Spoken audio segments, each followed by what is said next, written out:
Hello everyone, here we are with News Roundup number 181 in the slower version. How about this for a fantastic autograph collection? According to the Daily Express, a routine auctioneer's valuation day at Ashbourne in Derbyshire revealed 3 autograph albums packed with the signatures of Hollywood superstars of years gone by. They were collected by a steward who worked on one of the luxury liners, thought to be the Queen Mary, sailing from Southampton to New York in the 1950s. The list includes Laurel and Hardy, Bing Crosby, James Stewart, Doris Day, Ginger Rogers, Peter Ustinov, Walt Disney, Bela Lugosi, and many others. Also up for sale in the album are the signatures of the Duke of Windsor and his wife Wallis Simpson on a single sheet of headed paper. A spokesperson for Hanson Auctioneers commented, "I could not believe my eyes when flicking through the books. They contain a never-ending array of icons of the period.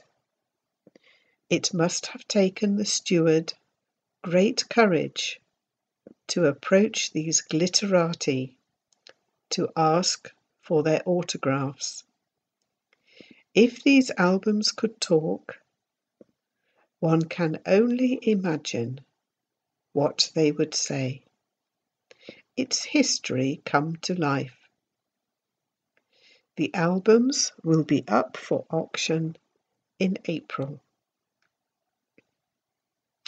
Researchers at the renowned Oxford University have come up with the conclusion that people who drink in their local pub are much happier than those who drink in crowded city bars.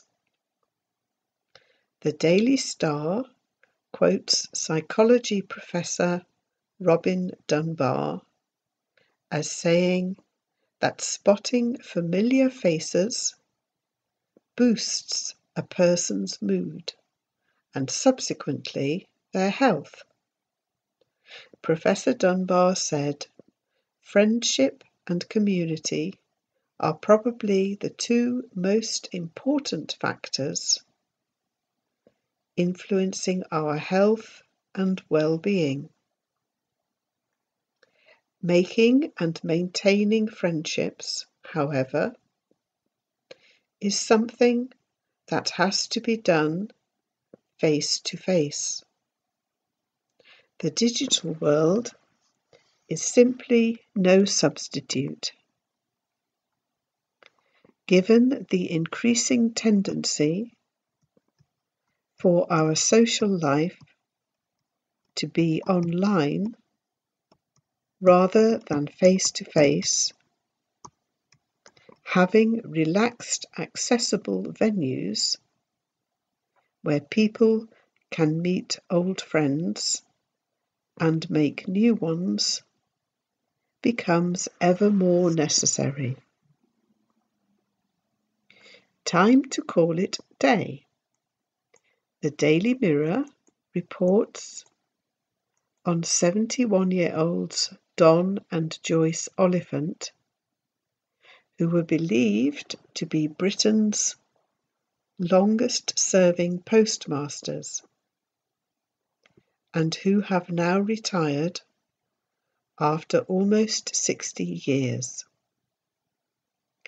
They weighed their final parcels and arranged their last deliveries at Cherry Tree Hill Post Office in Chaddesden, Derby. Don's father set up the business, and Don has been working there since he was 14. He became the country's youngest postmaster in 1968, when he took it over at the age of 23. Don said, "I can say that I have got up every day looking forward to being in the shop and enjoying life. Otherwise, what is the point? It's a way of life, not just a job to us." Big news from the angling world in the Daily Mail. 53-year-old greengrocer Dean Fletcher from Caversham near Reading has caught Britain's biggest freshwater fish. Dean caught the giant 68-pound 1-ounce mirror carp, known as the parrot, at Cranwell's Lake in Berkshire, beating the previous record by 9 ounces.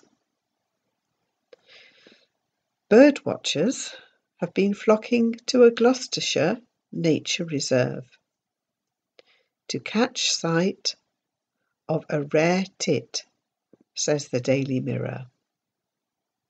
Penduline tits are found in the marshlands of Central Europe, but a number have turned up at the Horsebeer Reserve. Gloucestershire Naturalists Society chairman Mike Smart said, "It's a bird of reed beds and is sitting out at Horsebeer Reserve looking gorgeous on the bulrushes there." He added, "It's a relation of the common or garden blue tit, but a rather distant one. It's a bird of marshes in Central Europe and doesn't normally appear in this country." The Daily Express tells us that a story written by children's author Beatrix Potter over 100 years ago will be published later this year. The tale of Kitty in Boots was rediscovered 2 years ago by publisher Joe Hanks, and illustrator Quentin Blake, best known for illustrating Roald Dahl's books, will be doing the drawings for the story. Blake said, "It seemed almost incredible when, early in 2015, I was sent the manuscript of a story by Beatrix Potter, one which had lain unpublished for 100 years, and which, with the exception of a single drawing, she had never illustrated." I shall look forward to reading that book.